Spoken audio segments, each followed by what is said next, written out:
Hello friends, welcome back to my channel. সকলকে good afternoon. আশা করি সকলে ভালো আছেন। তো সম্মানীয় দর্শক, আমরা চোখ রাখবো এই মুহূর্তের একটি দারুণ আপডেট, একটি বিগ ব্রেকিং নিউজ। যেমনটি আপনারা অনস্ক্রিন দেখতে পাচ্ছেন, প্রাথমিকে 42,000 প্যানেল এবার বাতিল। সত্যিই কি বাতিল হতে চলেছে? কি বলা আছে অর্ডার কপিতে, সমস্তটাই আমরা কিন্তু পুঙ্খানুপুঙ্খ ব্যাখ্যা, বিশ্লেষণ এবং যুক্তি প্রমাণ সহ দেখব। সমস্ত কিছু এই ভিডিওর মধ্যে জানতে পারবেন। তাই ভিডিওটি একটু স্কিপ না করে প্রথম থেকে শেষ অবধি দেখুন। আর মূল ভিডিও শুরু করার আগে সকলের কাছে অনুরোধ করছি, আপনি আমাদের চ্যানেলে প্রথমবার এসে থাকলে অবশ্যই কিন্তু চ্যানেলটিকে সাবস্ক্রাইব করে পাশে থাকা বেল আইকনটি অল করে দেবেন। তো চলুন এবারে মূল ভিডিওটি আমরা শুরু করি। হ্যালো ফ্রেন্ডস, সবাইকে ওয়েলকাম জানাই নতুন একটি ভিডিওতে। এই মুহূর্তে যে গুরুত্বপূর্ণ আপডেটের দিকে আমরা নজর রাখবো সেটি হচ্ছে প্রাথমিক ওএমআর মামলায় তাৎপর্যপূর্ণ নির্দেশ কলকাতা হাইকোর্টের। 2014 সালের যে টেট হয়েছিল সেই টেটের ওএমআর মামলার শুনানির বিস্তারিত আপডেট আমরা জেনে নেব এই ভিডিওর মাধ্যমে। 22 এপ্রিল 2024 তারিখে মাননীয় বিচারপতি রাজশেখর মান্থা কতগুলো গুরুত্বপূর্ণ মন্তব্য করেছেন এবং নির্দেশও দিয়েছেন। কিছুদিন আগে 2014 যে প্রাথমিক টেট, সেই টেট থেকে চাকরি দিয়েছিলেন মাননীয় বিচারপতি রাজশেখর মান্থা।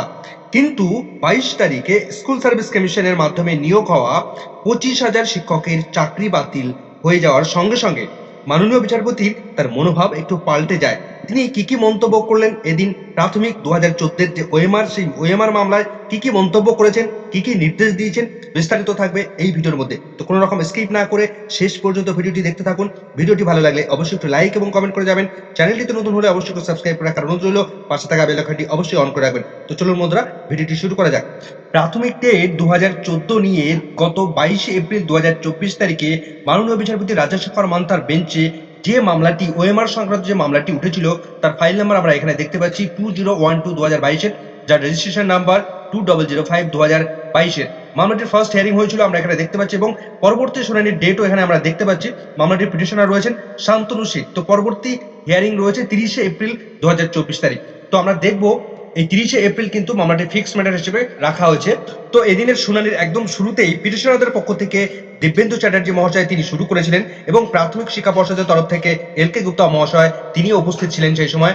কিন্তু অন্যদিকে ওই দিন 29 নম্বর কোর্টরুমে মাননীয় বিচারপতি সাব্বার রশিদের যে ডিভিশন বেঞ্চ, সেই বেঞ্চে 2016 সালের যে স্কুল সার্ভিস কমিশনের শিক্ষকদের চাকরি বাতিলের যে মামলা, সেই মামলার ফাইনাল অর্ডার চলছিল। তার ফলে রেসপন্ডেন্টের পক্ষ থেকে বা অন্যান্য যে সমস্ত লয়াররা ছিলেন, বিকাশ রঞ্জন ভট্টাচার্য, পার্থবাবু, অনিন্দ লাহিড়ী, এই সমস্ত যে সমস্ত অ্যাডভোকেটরা ছিলেন তারা সেই কোর্টরুমে উপস্থিত ছিলেন। তো এই দিনের শুরুতেই দিব্যেন্দু চ্যাটার্জি মহাশয় তিনি মামলাটার বিষয়বস্তুটা উপস্থাপন করার পর পর্ষদের পক্ষ থেকে এল.কে. গুপ্তা তিনি কথা বলছিলেন। তো পর্ষদের পক্ষ থেকে এল.কে. গুপ্তা তিনি কিন্তু আরো একটু সময় চেয়ে নিয়েছিলেন। প্রথম দিকেই তিনি বলেন যে আমাকে আরো একটু সময় দেওয়া হোক, সমস্ত তথ্যগুলো, সমস্ত বিষয়গুলো আমি একটু সাজিয়ে গুছিয়ে সাবমিট করতে চাই। তার ফলে তিনি একটু সময়ের জন্য প্রেয়ার করেন। তখন মাননীয় বিচারপতি রাজশেখর মান্থা তিনি বলেন যে আপনারা আর কত সময় চাই, আর কতদিন সময় নেবেন? দীর্ঘ টাইম তো হয়ে গেল, এতদিন ধরে আপনারা কিছু করে উঠতে পারেননি। এতদিন ধরে যদি এই সমস্ত প্লিডিং, এত সমস্ত এফিডেভিট যদি আপনারা জমা দিতে না পারেন, তাহলে আর কত সময় নেবেন, কত টাইম নেবেন আপনারা? তিনি আরো বললেন যে এরপর আর কোন রকম ভাবে সময় দেওয়া ঠিক হবে না। এমত অবস্থায় বিকাশ রঞ্জন ভট্টাচার্য মহাশয় পিটিশনারদের পক্ষ থেকে তিনি কোর্টরুমে ঢোকেন। তিনি এসে জানান যে স্কুল সার্ভিস কমিশনের 4টি লেভেলের টোটাল 25,000 শিক্ষক ও শিক্ষক কর্মীদের চাকরি সম্পূর্ণভাবে বাতিল করে দিলেন মাননীয় বিচারপতি দেবাংশু বসাকের স্পেশাল ডিভিশন বেঞ্চ। এবং তিনি বলেন যে স্কুল সার্ভিস কমিশনের যে ঠিক একই গ্রাউন্ডে যে এই সমস্ত প্যানেলগুলো বাতিল হলো, ঠিক সেম গ্রাউন্ড এই ওএমআর শিট সংক্রান্ত মামলা, এই প্রাথমিকের এই মামলা, সমস্ত বিষয়গুলো ঠিক একই গ্রাউন্ড রয়েছে। তখন মাননীয় বিচারপতি কিন্তু গুরুত্বপূর্ণ মন্তব্য করলেন যে তাহলে তো আমাদের স্কুল সার্ভিস কমিশনের যে একই রকম গ্রাউন্ড, যেহেতু সেখানে চাকরি বাতিল হয়েছে, ঠিক একই সেম গ্রাউন্ডে আমাদের এটাকেও ট্রিট করতে হবে বা একই রকম ভাবে বিবেচনা করতে হবে। অর্থাৎ স্কুল সার্ভিস কমিশন যেহেতু বাতিলের রাস্তায় হেঁটেছে, বাতিল করে দিয়েছে 25,000 শিক্ষকের টোটাল 4টি প্যানেল, সেক্ষেত্রে এই প্রাথমিকের 2014 যে ওএমআর, সেই ওএমআর সংক্রান্ত বিষয় এবং এই এর থেকে যে নিয়োগ হয়েছে, সেই একই রাস্তার দিকে হাঁটার একটা মনোভাব তিনি ধরে নিয়েছিলেন। এবং মাননীয় বিচারপতি রাজশেখর মান্থা তিনি বলেন যে ঠিক একই রকমের সেম গ্রাউন্ডে তাহলে এই বিষয়গুলোকে কনসিডার করতে হবে। এবং তিনি আরো গুরুত্বপূর্ণ বিষয় বলেন যে ঠিক এই সংক্রান্ত আরো যে সমস্ত মামলাগুলো রয়েছে, ঠিক একই গ্রাউন্ডে, তাহলে আমি সেম গ্রাউন্ডে এগুলোকে কনসিডার করব। অর্থাৎ কনসিডার করবো মানে সেই একই গ্রাউন্ডে কনসিডার করবো, মানে যে 2016 সালের প্যানেল বাতিলের রাস্তায় হেঁটেছে, সেই একই রকম ভাবে তিনিও এই বিষয়গুলোকে একই রাস্তায় হাঁটবেন বা একই দিকে বাতিলের রাস্তায় হাঁটতে চলেছেন, তেমন একটা মনোভাব পোষণ করেন। এখানে একটা বিষয় বলে রাখি, আগে এতদিন ধরে এই ওএমআর সংক্রান্ত মামলায় একমাত্র দুটো ছিল, এখানে মূলত দুটো পার্টি ছিল, একটা পিটিশনার পার্টি এবং অন্যদিকে প্রাথমিক শিক্ষা পর্ষদ।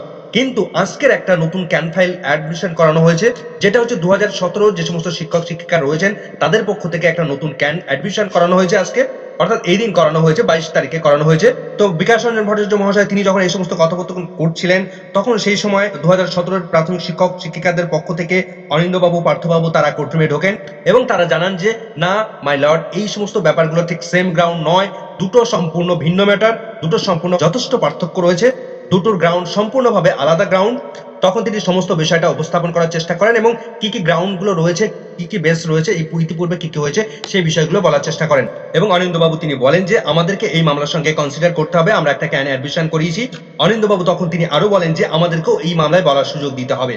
তখন মাননীয় বিচারপতি রাজাশেখর মান্থার সমস্ত যে এতক্ষণ ধরে যে মনোভাব নিয়ে এগোচ্ছিলেন সেই মনোভাবের অনেকটাই পরিবর্তন হয়েছে, অর্থাৎ সমগ্র বিষয়টা উভয় পক্ষের বিষয়টা সমস্ত বিষয়টা শুনে একটা নিউট্রাল পজিশনে আসার চেষ্টা করেছেন।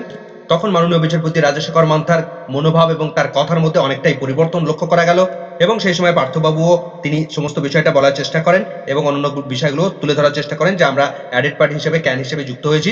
তখন মাননীয় বিচারপতি রাজাশেখর মান্থা তিনি বলেন যে ঠিক আছে, আপনাদের সবার বক্তব্য, সবার মতামত আমি কনসিডার করব, সবার মতামত রাখতে পারবেন আপনারা, সবার বক্তব্য শোনার পরই আমি ফাইনাল ডিসিশনে আসব, তারপরেই আমি ফাইনাল রায়দান দেব। তখন মাননীয় বিচারপতি রাজাশেখর মান্থার বিকাশবাবু, পার্থবাবু, অনিন্দ্যবাবু সবার দিকে, দীপেন্দুবাবু সবার দিকে তাকিয়ে তিনি বলেন যে দেখুন, একটি বিষয় আমি পরিষ্কার করে দিতে চাই, এই 2014 টেট থেকে যারা নিয়োগ হয়েছে, যারা এক্সিস্টিং রয়েছেন, অর্থাৎ যারা যে সমস্ত শিক্ষক শিক্ষিকারা নিয়োগ পেয়েছেন অর্থাৎ এক্সিস্টিং আছে, তাদেরকে আমি খুব সহজে হাত দিতে চাইছি না। আমি তখনই সেই সমস্ত জায়গায় হাত দেব, এই সমস্ত এক্সিস্টিং যে শিক্ষক শিক্ষিকা রয়েছেন তাদের উপর হাত দেব যখন আমি দেখবো যে আর আমার কোনো অপশন নেই, আমার আর কোনো রাস্তা নেই, তখনই আমি সেই রাস্তা থেকে হাঁটতে পারি। যখন আমি অ্যাবাইড বাই ল হব তখন কিন্তু আমি সেই রাস্তা থেকে হাঁটতে পারি। তাছাড়া আমি এক্সিস্টিং যে সমস্ত প্যানেল রয়েছে সেই সমস্ত প্যানেলের উপর কোনো রকম ভাবে আমি হাত দিতে চাইছি না। এরপর মাননীয় বিচারপতি রাজাশেখর মান্থা তিনি বিকাশবাবুকে বলেন, আপনার যারা পিটিশনার রয়েছে তারা যে অ্যাকচুয়াল যোগ্য ক্যান্ডিডেট সেটা আপনি আপনার সমস্ত ডকুমেন্টস আপনি সেভাবে প্রুভ করুন, আপনি সেভাবেই আর্গুমেন্ট করুন, তাহলে আমি বিবেচনা করে দেখব যে সেই সমস্ত ক্যান্ডিডেটরা যদি যোগ্য ক্যান্ডিডেট হয়, যদি দেখা যায় সেই সমস্ত ক্যান্ডিডেটরা সত্যি সাফার করেছেন বা লাস্ট কাট অফের থেকে তাদের মার্কস বেশি রয়েছে, তাহলে তাদেরকে আমি কনসিডার করতে পারি বা তাদেরকে চাকরি দিতে পারি। যেহেতু এখনো পর্যন্ত এই প্যানেলের সমস্ত ভ্যাকেন্সি গুলো এখনো রয়েছে, যদিও দীর্ঘ সময় অতিবাহিত হয়ে গেছে, এতদিন পর আর কোন রকম ভাবে নিয়োগ দেওয়া সম্ভব নয় বা নিয়োগ দেওয়া উচিত নয়, তথাপি আমি কনসিডার করে দেখব। মাননীয় বিচারপতি তিনি আরো বলেন যে যদিও এতদিন বাদে এসে কনসিডার করা উচিত নয়, তথাপি আমি দেখেছি যে 2009 সালের যারা বঞ্চিত ছিল তারা 2024 সালে এসে যারা চাকরি পাচ্ছে, তাহলে তারা যদি চাকরি পেতে পারে তাহলে 2017 সালের বা 2014 সালের এই প্যানেল থেকে কেন পাবে না তারা? সেক্ষেত্রে হাওড়া, মালদা এই সমস্ত জেলাগুলোর কথাও তিনি তুলে ধরেন। তো সেই হিসেবে তিনি যে যারা এই মামলার সঙ্গে পিটিশনার রয়েছেন তাদেরকে কিন্তু কনসিডার করতে পারেন, সেই হিসেবে তাদেরকে কিন্তু সেই পিটিশনারদেরকে সেই হিসেবে প্রুফ শো করতে হবে বা সেই মতো তাদের ডকুমেন্টস সাবমিট করতে হবে। যদিও এটা ঠিক নয়, তথাপি আমি এই সমগ্র বিষয়টাকে মিটিয়ে ফেলার চেষ্টা করছি। কিন্তু যারা দুর্নীতি করে চাকরি পেয়েছে তাদের উপর তো ইনভেস্টিগেশন চলছে বা ক্রিমিনাল কেস চলছে, কিন্তু যারা ফ্রেশ ভাবে চাকরি পেয়েছে বা সিভিল ম্যাটারগুলোতে তিনি হাত দিতে চাইছেন না। কিন্তু যদি দেখা যায় শেষ পর্যন্ত আমার কিছু করার থাকলো না বা কোনো রাস্তা খোলা থাকলো না, তখন কিন্তু আমার সেই রাস্তায় হাঁটতে হবে। কিন্তু আমি চাই না এটা হোক, অর্থাৎ আমি চাই না যে এই প্যানেল বাতিল হোক বা 2014 যে ডেট সেই ডেট বাতিল হোক, সেটা আমি চাই না। কিন্তু বিকাশবাবু তখন তিনি বলেন যে যদি তাদের মধ্যে দুর্নীতি থাকে, বলেন যে দুর্নীতি বলবেন না, তাদের উপর সকল অভিযোগ আছে এটা আপনি বলতে পারেন। সেই বিষয়টার জন্য তো ক্রিমিনাল কেস চলছে, সিবিআই তারা যেমন ইনভেস্টিগেশন করছে, সমস্ত তথ্যগুলো সেভাবে তারা সাবমিট করবে, সেই বিষয়গুলো ক্রিমিনাল ম্যাটার রয়েছে। কিন্তু আজকের এই মামলাটা সমস্তটাই সিভিল ম্যাটার, আপনি সিভিল ভাবেই দেখুন। মাননীয় বিচারপতি তিনি আরো বলেন যে আমি আর কোন রকম ভাবে এই মামলাটিকে অতিবাহিত দীর্ঘ টাইম দিতে পারছি না, আমি চেষ্টা করছি এই মামলা খুব দ্রুত সম্পন্ন করতে, খুব দ্রুত নিষ্পত্তি ঘটাতে। তখন অনিন্দ্যবাবু তিনি বলেন যে আমরা তো এখনো পর্যন্ত কোন রকম বলার সুযোগ পাইনি, আমাদের একটু সুযোগ দিন, আমরা একটু সমস্ত বিষয়টা একটু তুলে ধরতে চাই। তখন মাননীয় বিচারপতি তিনি বলেন যে ঠিক আছে, আপনারা যা করার, আপনারা যা উপস্থাপন করার, যা প্রেজেন্ট করার তা এই টাইমের মধ্যেই করুন, আর বেশি সময় দিতে পারবো না। এই টাইমের মধ্যে আপনাদের যা যা এফিডেভিট দেওয়ার, যা যা তথ্য দেওয়ার সমস্তটা উপস্থাপন করবেন। তখন মাননীয় বিচারপতি রাজাশেখর মান্থা তিনি যা আরো বললেন যে আগামী শনিবার পর্যন্ত আপনাদের টাইম দিচ্ছি, আপনাদের যা যা তথ্য দেওয়ার আছে, যা যা এফিডেভিট দেওয়ার আছে, যা যা বিষয় বলার আছে বা যা যা তথ্যগুলো আপনারা দিতে চান সমস্তটা আগামী শনিবারের মধ্যে সম্পূর্ণ লাস্ট ডেট শনিবার কিন্তু আপনাদের অবশ্যই দিতে হবে। তারপর আর কোনো রকম ভাবে আমি কনসিডার করবো না, অর্থাৎ শনিবার 27শে এপ্রিল 2024 তারিখ হচ্ছে সেই ডেটে কিন্তু সমস্ত এফিডেভিট সমস্ত তথ্য কলকাতা হাইকোর্টে সাবমিট করতে হবে বা জমা দিতে হবে। তারপরে আর কোনো রকম ভাবেই একটা ডেটও তিনি কিন্তু কোনো রকম ভাবে কনসিডার করবেন না। মাননীয় বিচারপতি রাজশেখর মান্তা যখন বিকাশবাবুকে বলছিলেন যে আপনার যারা যোগ্য ক্যান্ডিডেট রয়েছে, যারা কাট অফের থেকে বেশি মার্কস রয়েছে অথচ চাকরি পায়নি, যারা বঞ্চিত বলে মনে করছে, তাদেরকে মাননীয় বিচারপতি তিনি কনসিডার করবেন, এই পয়েন্টটাকে তুলে ধরে অনিন্দবাবু তিনি বলেন যে আপনি যদি নতুনভাবে কনসিডার করেন বা নতুনভাবে চাকরি দেন, তাহলে এই যে ওএমআর সংক্রান্ত ইস্যু তৈরি করছেন বা তৈরি হচ্ছে, সেক্ষেত্রে 2014 ডেট যদি কোনো রকম ভাবে কোনো ইস্যু এসে দাঁড়ায়, তাহলে কিন্তু সমস্ত যারা এই প্যানেল থেকে এই ডেট থেকে যারা নিয়োগ হয়েছে সবাই কিন্তু প্রবলেমে পড়বে। অর্থাৎ আপনি যাদের নিয়োগ করতে দেবেন, অর্থাৎ আপনি যাদের নিয়োগ করবেন, তারাও কিন্তু প্রবলেমে পড়বে। এবং ইতিপূর্বে যারা যারা রিক্রুটেড হয়েছে 2017, 2020, 2022 সালে যে সমস্ত রিক্রুটেড হয়েছেন যে এই 2014 ডেট থেকে, সবাই কিন্তু এখানে এফেক্টেড হবেন। এবং আপনি যাদের যাদের অর্ডার দিচ্ছেন, মানে চাকরির অর্ডার দিচ্ছেন, তারাও কিন্তু একই রকম ভাবে এফেক্টেড হয়ে পড়বেন। সেখানে নতুন করে চাকরি দেওয়ার আর কোনো জায়গাই থাকবে না। তখন মাননীয় বিচারপতি তিনি বললেন, হ্যাঁ ঠিক আছে, আমি এই বিষয়টাকে কনসিডার করব, আমি যেটা বলছি সেটা আমি বুঝেই বলছি, আই উইল কনসিডার ইট। তো সমগ্র বিষয়টা আপনাদের সামনে তুলে ধরার চেষ্টা করলাম। আগামী 27শে এপ্রিল 2024 তারিখে শনিবার, ওই দিন সমস্ত সাবমিশনগুলো কমপ্লিট করতে হবে সমস্ত পার্টিকে। আগামী 30শে এপ্রিল 2024 তারিখে এই ওএমআর সংক্রান্ত মামলাটি কলকাতা হাইকোর্টের সিঙ্গেল বেঞ্চে সকাল 10:30টার সময় ফিক্সড ম্যাটার হিসেবে রাখা হয়েছে, স্পেশাল ফিক্সড ম্যাটার হিসেবে রাখা হয়েছে। অর্থাৎ প্রথমেই এই দিনের শুরুতেই প্রথমেই এই মামলাটির শুনানি হবে, বিস্তারিত ওই দিন শুনানি হবে। এবং সেই সঙ্গে আরেকটা বিষয় এখানে জানিয়ে রাখি, 2014 এই ডেট থেকেই কলকাতা হাইকোর্টের 3 জাজ একটা নির্দেশ দিয়েছিল। সেই নির্দেশের উপর 24শে মার্চ 2024 তারিখে প্রাথমিক শিক্ষা পর্ষদ একটা নোটিফিকেশন দিয়েছিল। সেখানে দেখা গিয়েছিল যে 738 জনের নতুন ভাবে চাকরি হয়েছিল। সেই লিস্টটা আমরা এই মুহূর্তে দেখতে পাচ্ছি।